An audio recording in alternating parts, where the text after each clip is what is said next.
Gak bisa, lampunya udah hijau. Nah kita kan juga gurunya bukan guru renang. Kalau saya guru renang, ya gue paksa renang lah, ya kan? Kalau gue guru senam, gue paksa senam. Gue guru masak, gue paksa masak. Nah gue lagi ngajar sedekah, ya gue paksa sedekah lah. Nah di sini yang rancunya orang. Bismillahirrahmanirrahim. Ya Allah, ini orang saya tanya kayak orang ketakutan. Baru saya tanya aja udah nggak ada yang ngacung. Dia takut kali. Saya tanya dia ngacung, saya ambil duitnya. Ya Allah, habis ini saya mau tanya lagi. Kalau emang dia bener punya duit 2 juta di rumah, di tabungan, di mana kayak dah. Terus dia nggak ngacung, bikin hilang besok pagi duitnya. Wassallallahu ala sayyidina Muhammad wa ala alihi walhamdulillah rabbil alamin. Ya yang begitu. Mau gimana? Udah diaminin lo doa tuh. Ustaz, kita bener nggak ada. Oke, saya paham. Mungkin duit cash nggak ada. Tapi mungkin situ punya TV, punya kulkas, punya cadangan buat bayar angsuran. Yang jujur. Siapa yang udah punya motor dan ada BPKB-nya? Nggak mungkin nggak ada. Satu masjid begini nggak ada. Baik, doanya dirubah, pertanyaan dirubah. Yang tidak ngacung sedangkan dia punya motor dan ada BPKB-nya, kita doain besok hilang.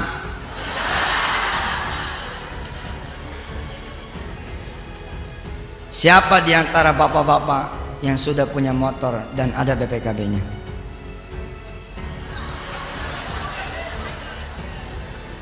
Bismillah. Pulang bicara sama istri. Ridho nggak mah? Bicara sama anak, ridho nggak kalau ayah sedekah ini motor? Siapa di antara saudara yang punya tabungan? Siapa yang punya tabungan? Nggak ada yang berani ngacung ini. Saya tanya sekali lagi. Ya Allah, sebentar lagi saya mau nanya siapa yang punya tabungan. Kalau dia nggak ngaku, bikin 0 tabungannya. Oke, siapa di antara saudara-saudara yang punya tabungan? Ngacung kok begini loh. Gini ngacungnya. Yang nggak ngacung nih didoain hartanya hilang. Nah ini kan nggak benar juga kan Pak gitu kan? Itu pemaksaan sedekah. Betul, itu. iya. Sedekah ini kan sifatnya sunnah, hukumnya sunnah. Artinya orang bersedekah itu sesuai dengan kemampuan, sesuai dengan kesadaran. Ketika orang tidak bersedekah lalu ini didoakan, menurut saya tuh kurang ajar itu. Sedekah memaksa orang untuk bersedekah. Apalagi sedekahnya disuruh sedekah ke dia atau dikumpulkan pada saat itu juga, uangnya kemana kan begitu.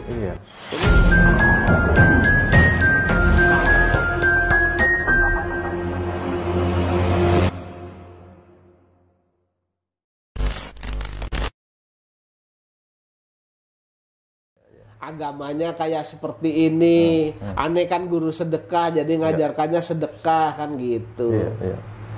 Ya, ini kasus yang dialami berita ini. Iya, kita harus pandai-pandai menyaring apakah ustadz itu pamrih atau tidak, Mas. Betul. Jadi, ya ini juga bisa menjadi bentuk ibrah bagi kita semua, pelajaran bagi kita semua.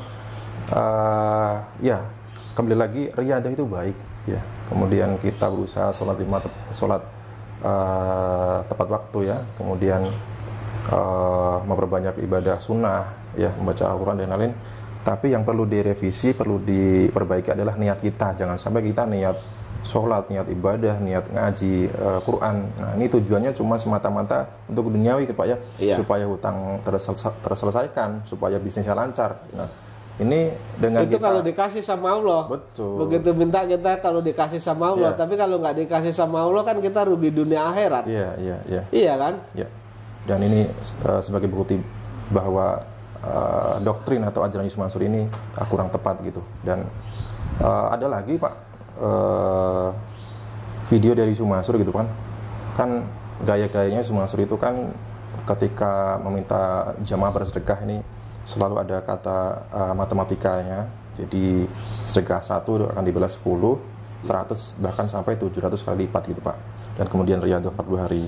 Tetapi yang sangat disayangkan ini bahkan sampai ketika jamaah ini ya mungkin belum ada niatan karena mungkin masih banyak masalah, masih banyak keuangan di dalam rumah tangganya, orang tuanya masih kesusahan atau dan lain-lain. Nah ini seolah dipaksanya begini. Jadi ketika jamaahnya ditanya gitu ya, punya uang 2 juta enggak gitu kan Pak.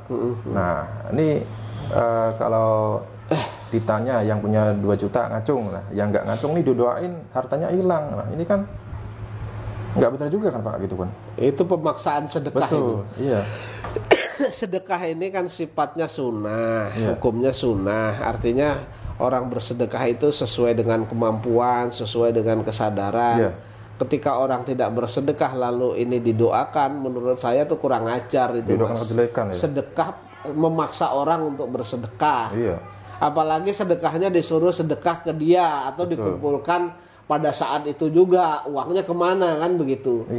Ini umat perlu diluruskan juga. Sebenarnya yang perlu meluruskan bukan kita Mas sebenarnya, kan? Itu para ustadz, para ulama yang lain lah harus meluruskan itu. Dan 1-2 ustadz sudah ada yang meluruskan itu kan gitu. Tapi tidak apa, kita walaupun kita tidak tahu, kita juga berusaha meluruskan juga. Ibaratnya jangan sampai nanti ada korban-korban berikutnya kan dengan ada paksaan seperti itu, seolah-olah kalau ngelihat videonya Yusuf Mansur itu kan seolah-olah Yusuf Mansur ini bisa mendoakan bagus, bisa mendoakan jelek kan gitu. Doanya makbul itu, menganggap dirinya seolah-olah kiai besar atau wali yang bisa mengatakan si A kena laknat, si A enggak, si A beruntung, si A kena laknat, si A enggak, seperti itu. Itu yang perlu kita hindari, bahwa Yusuf Mansur itu bukan siapa-siapa kok. Ini kan artinya bisnisnya juga banyak yang hancur, kemudian permasalahannya juga banyak, kemudian Paytren kan, Paytren aset manajemennya dicabut dengan dengan OJK, kemudian Paytren sendiri mati, kemudian gugatan di mana-mana, kan. Artinya Yusuf Mansur udah nggak bener lah, jangan diikutin lah menurut saya.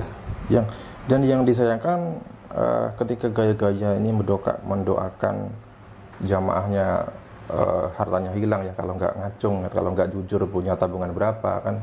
Nah ini menyasar ke orang-orang kecil. Kalau orang-orang kampung kan mereka ketakutan Pak kalau misalkan didoakan seorang ustaz gitu Pak. Satu sisi mereka ketakutan, satu sisi mereka juga ingin cepat kaya. Betul. Itu yang rusaknya di kita kan. Jangankan orang-orang kecil, orang-orang kota wisata aja disuruh sedekah, banyak yang sedekah dulu Mas.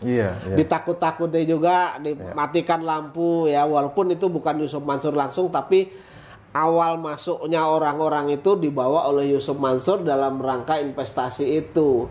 Masa kita disuruh bersedekah lalu lampunya dimatikan, kemudian dikasih kain kapan, ini untuk bungkusmu besok ya kan, seolah-olah kita kalau nggak mau bersedekah seolah-olah kita mati besok ya kan. Ini maksudnya.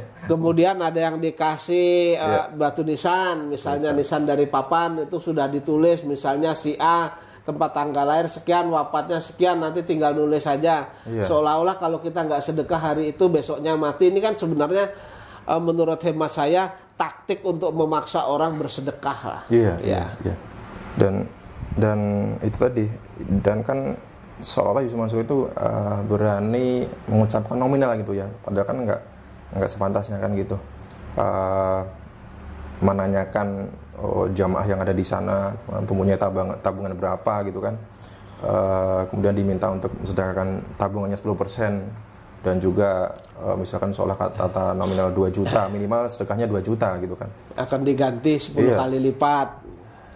Besok bisa digunakan, bisa untuk bayar uang sekolah, bisa untuk bayar ABC kan gitu. Menurut hemat saya dengan cara-cara seperti itu adalah unsur pemaksaan sebenarnya. Cuman taktiknya seperti itu gitu. Cuman untuk di waktu-waktu ini alhamdulillah ya masyarakat sudah mulai sadar. Sebenarnya sudah mulai sadar gitu Pak ya. Bapak Yusuf Mansur ini ya tidak pantas diikuti gitu kan ajaran-ajarannya gitu ya. Dan juga kemudian banyak. Dan sebenarnya banyak sudah ada yang akan memulai mengikuti jejaknya seperti itu.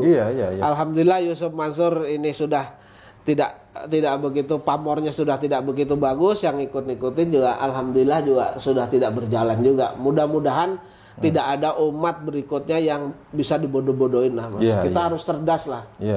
Iya, walaupun memang agak terlambat ya, karena kan Yusuf Mansur awal munculnya kan di tahun 2006-2007 ya. Ya paling populer itu di tahun 2010 bahkan sampai sekarang ya. Kalau kita hitung-hitung ya, kalau misalkan Yusuf Mansur ceramah di satu kota saja atau di beberapa tempat, ini bisa mengumpulkan berapa karung sedekah.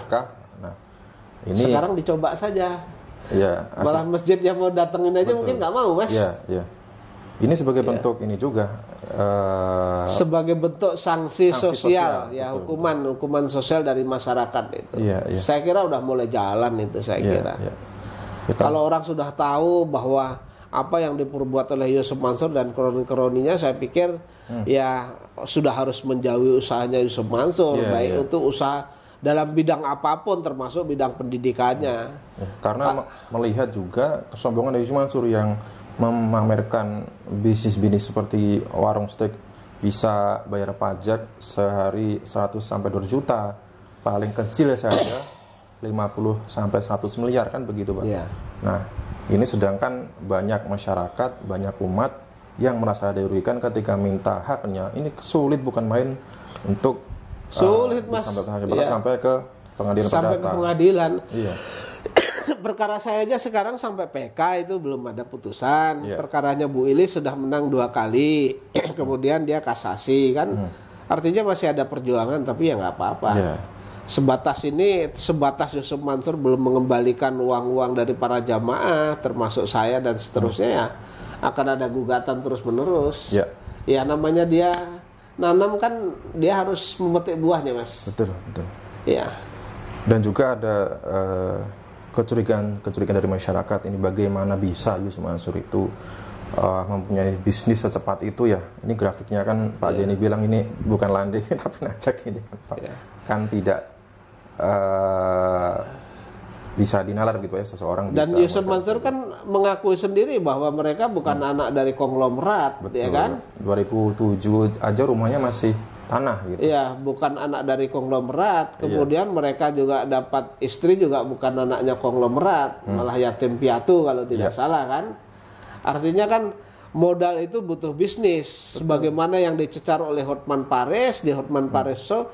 Modal awalnya dari mana kan, gelabakan nggak bisa ngomong kan. Nggak bisa ngomong. Padahal asetnya banyak. Nah, ternyata kan seperti kami ini sampai sekarang kan duitnya nggak kembali.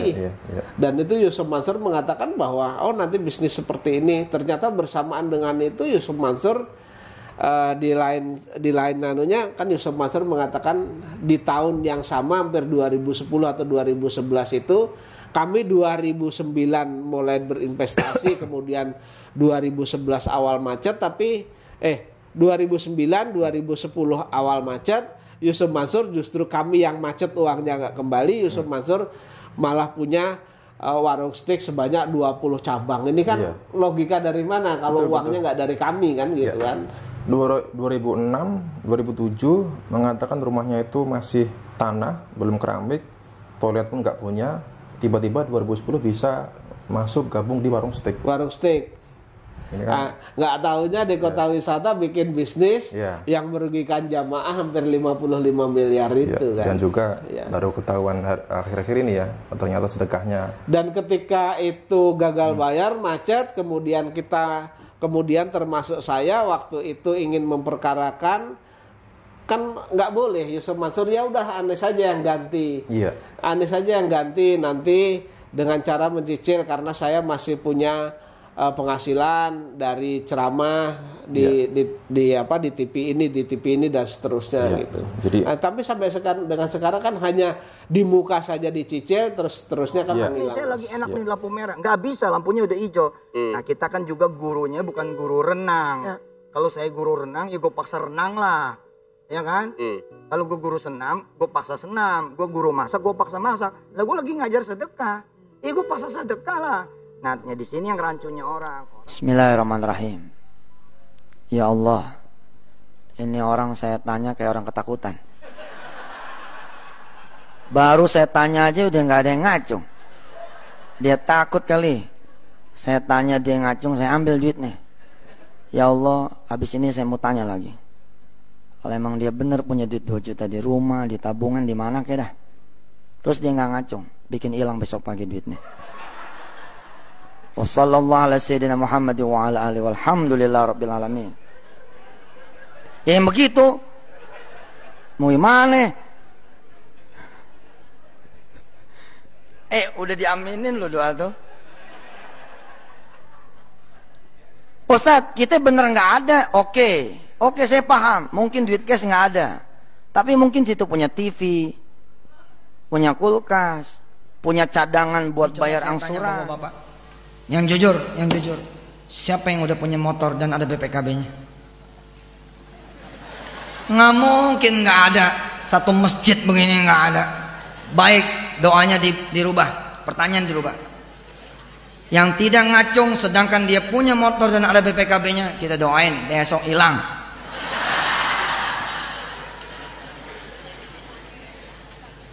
Siapa di antara bapak-bapak yang sudah punya motor dan ada BPKB-nya?